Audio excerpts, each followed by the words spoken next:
Sector कौन सा है? ये सेक्टर है दोस्तों डिफेंस का। दोस्तों डिफेंस में जबरदस्त इन्वेस्टमेंट गवर्नमेंट का हो रहा है। हमने कंटिन्यू मोड पे इन्वेस्टमेंट देखा है डिफेंस में। इस साल भी बजट में दोस्तों अच्छा खासा फंड एलोकेट किया है वापस से डिफेंस को। तो डिफेंस में डिमांड तो दोस्तों बढ़िया है। अब हम प्रधान से डिफेंस में कौन सी कंपनीज है, और जैसे बीईएल में हम लोग बरसों से इन्वेस्ट करते हैं, तो बीईएल के करंट रिजल्ट क्या है वो भी हम लोगों के साथ शेयर करें। राइट? या प्रधान भाई, you can share your screen. दोस्तों, मैं प्रधान चंद्रशेखर प्रॉफिट प्रो की तरफ से आप सबका 9 मंथ रिजल्ट में स्वागत करता हूं। और आज जो मैं सेक्टर आपके साथ डिस्कस करने वाला हूं वो इंडिया का सबसे महत्वपूर्ण सेक्टर है, एरोस्पेस एंड डिफेंस इंडस्ट्री। और उसमें हम इंडस्ट्री का ग्रोथ एनालिसिस देखेंगे, क्वालिटी एनालिसिस देखेंगे और डिफेंस की सबसे अच्छी कंपनी बीएल का हिस्टोरिकल डेटा देखेंगे, उसका करंट ट्रेंड आज जानेंगे और उसके फ्यूचर एस्टिमेट के बारे में जानेंगे। Next view. अभी हम इंडस्ट्री एनालिसिस थोड़ा देख लेते हैं कि इंडस्ट्री कैसे काम कर रही है। तो इस इंडस्ट्री का मार्केट कैप देखें तो मार्केट कैप 4,40,000 करोड़ के आसपास है। इसमें हाईएस्ट जो मार्केट कैप मिल रही है वो एचएल को मिल रही है और सेकंड नंबर पर बीएल। तो मोटा मोटी ये है कि ये दो ही कंपनी सबसे ज्यादा मार्केट कैप अपना इंडस्ट्री का है। और सेल्स के बारे में बात करें तो इंडस्ट्री का सेल्स 55,000 करोड़ रुपए का है। उसमें 27,000 करोड़ का सेल्स अकेले एचएल करती है और 17,000 करोड़ का सेल्स बीएल करती है। तो ये दो ही कंपनी ऐसी है जिनका सेल्स भी सबसे ज्यादा है। और प्रॉफिट के बारे में बात करें तो एचएल तकरीबन 60% और 30% बी है। तो प्रॉफिट भी ये दो कंपनी मिलकर ही तकरीबन 90% के आसपास है। और सेल्स ग्रोथ 5 साल की बात करें तो इंडस्ट्री का 8% है और एचएल का देखिए तो 7.7% है और बीएल का 11% है। सब अच्छा है। यहाँ पे आपको मैं बताना चाहूंगा दोस्तों कि आइडिया फोर्स का ग्रोथ आपको सबसे हाईएस्ट दिख रहा है 136%। दोस्तों ये सेक्टर अभी नया बोला, ये कंपनी ड्रोन बना रही है और ये सेक्टर अभी गवर्नमेंट ने ओपन किया है, इसलिए लो बेस इफेक्ट की वजह से इस कंपनी का ग्रोथ सबसे ज्यादा दिख रहा है।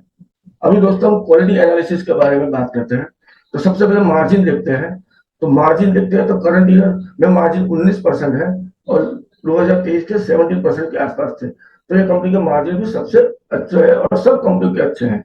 और जो जेंटेक का मार्जिन दिखा रहे हैं वो सबसे ज्यादा दिख रहा है, लेकिन वो अदर इनकम की वजह से वो मार्जिन है। करंट रेशियो के बारे में बात करें तो जरूर मोटा मोटी सब कंपनियों के करंट रेशियो बराबर है, सिवाय जीआरएससी और रॉक्सेल को छोड़ के। ट्रेड डेस्क के बारे में बात करें तो एच ए होल हो, बी होल हो, सबके ट्रेड डेस्क सबसे ज्यादा डेटा पैटर्न और 5 डिफेंस है और बी एल के 151। दोस्तों ये सब कंपनियां डायरेक्टली गवर्नमेंट के साथ काम करती है, तो इसकी वजह से उनके ट्रेड डेस्क थोड़े ज्यादा होते हैं। अभी हम सॉल्वेंसी पैरामीटर्स जो किसी भी कंपनी के लिए सबसे बेस्ट माने जाते हैं, तो सॉल्वेंसी पैरामीटर्स देखते हैं हम दोस्तों। डेब्ट टू इक्विटी रेशियो देखें तो पहले 4-5 कंपनियां हैं वो टोटली डेब्ट फ्री कंपनी है, तो उनके पास कोई डेब्ट नहीं है, सिवाय एक डीसीएक्स को छोड़ के और रॉसल को छोड़ के, वो डेब्ट वाली कंपनियां हैं। बाकी ये सब डेब्ट फ्री कंपनियां हैं। और आईसीआर के बारे में बात करें तो सबसे बढ़िया आईसीआर बीएल का है, उसके बाद एचएल का आता है और बीएल का आता है। बाकी सब के आईसीआर एकदम अनकंफर्टेबल लेवल पे है और सबसे बढ़िया बीएल का आईसीआर है। और डेप्थ रेशियो के बारे में बात करें तो बीएल और एचएल अच्छे डेप्थ है, लेकिन जीआरएससी और वापस रॉसेल ये दोनों है जिनके डेप्थ रेशियो कंफर्टेबल लेवल पे नहीं है दोस्तों। और अभी प्रॉफिटेबिलिटी पैरामीटर्स के बारे में दोस्तों बात करते हैं तो प्रॉफिट कैसे है। तो आरओई और आरओए। तो आरओई देखते हैं तो आरओई भी 19% है और आरओए 8% है बीएल का। सो सबसे अच्छा है और सब कंपनियों का जब देखे तो वो अच्छा रिटर्न एसेट है कंपनियों का। अभी दोस्तों थोड़े हिस्टोरिकल डेटा के बारे में जानते हैं, बीएल के हिस्टोरिकल डेटा क्या कर रहे हैं। तो ये कंपनी FY02 में 2,000 करोड़ का सेल्स करती थी, वह 2023 में 17,000 करोड़ का सेल्स कर रही है। सो एक अच्छा सेल्स ग्रोथ उसका है और हर साल इस कंपनी ने अच्छा बिजनेस किया हुआ है। उसके बाद प्रॉफिट के बारे में बात करें तो FY02 में 200 करोड़ का प्रॉफिट करती थी, वो FY23 में 3,000 करोड़ के आसपास प्रॉफिट करती है। और ये पिछले कई सालों से तो ये इस कंपनी की सबसे बड़ी खासियत होती है। तो अगर इतना किया है तो उसने पैसा तो बना के दिया होगा। तो ये कंपनी ने लास्ट 25 ईयर्स में लोगों का 1000 गुना पैसा के बना के दिया, मतलब एक अच्छा वैल्यू क्रिएटर स्टॉक है। अभी हम दोस्तों इस कंपनी के करंट ट्रेंड के बारे में देखते हैं कि करंट ट्रेंड क्या कह रहा है। तो करंट सेल्स ग्रोथ, अब हम देखते हैं करंट सेल्स ग्रोथ। तो करंट सेल्स ग्रोथ 4% का बीएल का है और 8% एचएल का है। और ये जेंटेक का जो इतना ज्यादा आ रहा है वो अदर इनकम की वजह से आ रहा है, सो हम वहां पे वो कंसिडर नहीं करेंगे। और बीएल की ऑर्डर बुक, जो बीएल की ऑर्डर बुक देखिए तो 9 मंथ FY23 में 60,000 करोड़ की थी, वो आज 2024 में 76,000 करोड़ की है। सो 25% से उसकी ऑर्डर बुक भी बड़ी है। सो हम ये मान सकते हैं कि आने वाले टाइम में भी हमको ग्रोथ अच्छा मिलेगा। ग्रोथ क्यों अच्छा मिलेगा? क्योंकि कंपनी के पास ऑर्डर बुक सबसे बढ़िया है, इसलिए हम उसमें से ग्रोथ एक्सपेक्ट कर सकते हैं। विद सेल्स ट्रेंड के बारे में बात करें तो FY23 में सेल्स 2023 में 15% था, और अभी 9 मंथ की बात करें तो सिर्फ 4% है।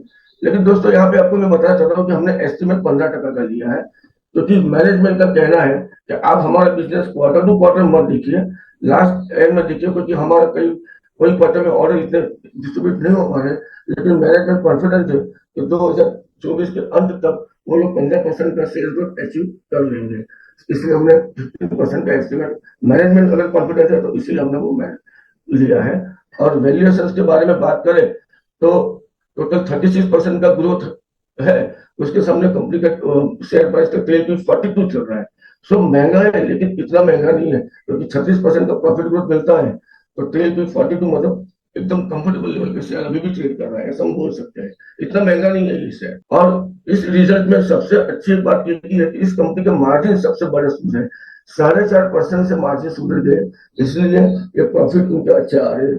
जो लास्ट FY29 में 14.5 थे और FY24 में 19% थे, और क्वार्टर ऑन क्वार्टर भी कंपनी के 2.5% से मार्जिन सुधर गए हैं, तो ये भी एक अच्छी बात है। तो हम एस्टिमेट देखते हैं तो 2024 के लिए 20,000 करोड़ का सेल्स देखेंगे और फेयर वैल्यू 104 रुपया होगी, वही 30 तक 40,000 करोड़ के आसपास सेल्स पहुंचेगा और कंपनी 6,000 करोड़ का प्रॉफिट करेगी और फेयर वैल्यू 162 होगा, और FY35 तक 70,000 करोड़ के सेल्स पे पहुंचेगा और 10,000 करोड़ के माइलस्टोन कंपनी अचीव कर सकती है, और फेयर वैल्यू 286 होगी फेयर वैल्यू। और अभी देखे तो हम बाइंग रेंज देखे तो 159 से लेकर 129 121 के बीच में अगर ये शेयर आपको किसी भी बाजार गिरावट में मिलता है तो एक बेस्ट बाइंग अपॉर्चुनिटी होगी एक्यूमुलेशन करने की।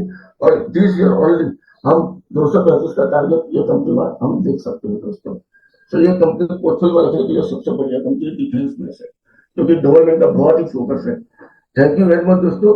हम लोग को टी प्रोवाइड नहीं करते हैं, ये प्रेजेंटेशन सिर्फ एजुकेशन पर्पज के लिए दिया था। राइट, ग्रेट प्रधान भाई, बहुत अच्छा। और अभी देखो, आपने जो भी बीईएल का प्रेजेंटेशन बताया उसमें मेरे ख्याल से लोगों को जो क्वेरी हो सकती है लॉन्ग टर्म ग्रोथ का, राइट, तो मैं सबको बता दूं दोस्तों कि देखो बीईएल का लॉन्ग टर्म ग्रोथ ऐसा हम नहीं कह सकते कि बहुत जबरदस्त है, राइट, क्योंकि पहले डिफेंस में इतना इन्वेस्टमेंट नहीं था। जैसा प्रधान मैंने बताया कि कुछ साल पहले हमने देखा कि भाई मेक इन इंडिया पे फोकस किया गया है, राइट, इंडिजीनियस पे फोकस किया गया है।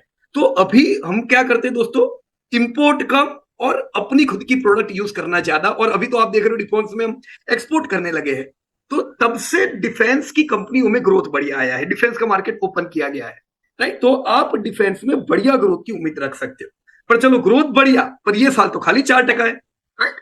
तो जो ऐसी कंपनी तो जैसे डिफेंस की कंपनी हुई जिनको बल्क में ऑर्डर मिलते हैं, कंस्ट्रक्शन की कंपनी हुई, रियल एस्टेट की कंपनी, इन सब कंपनियों को दोस्तों क्वार्टर टू क्वार्टर सेल्स नहीं आता, इन लोगों को ऑर्डर बुक से देखा जाता है।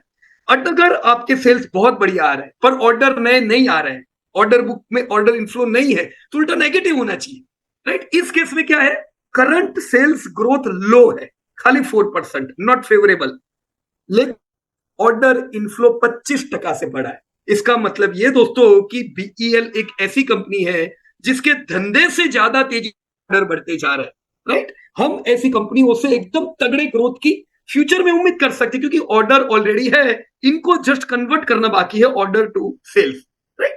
सो दैट इज द रीजन। इस साल का भी एस्टिमेट हमने 15% का रखा है। लास्ट ईयर भी अगर आप लोगों को याद दोस्तों तो 9 महीने तक का ग्रोथ ऐसा ही था 6%, और क्वार्टर 4 के रिजल्ट आए और सीधा 15%, right? We are expecting 15% growth on this year. Long term, आप इस कंपनी से कितना उम्मीद रखोगे दोस्तों? लॉन्ग टर्म भी भारत इलेक्ट्रॉनिक में 15% ग्रोथ की हम उम्मीद कर सकते हैं, राइट, पूरा दशक।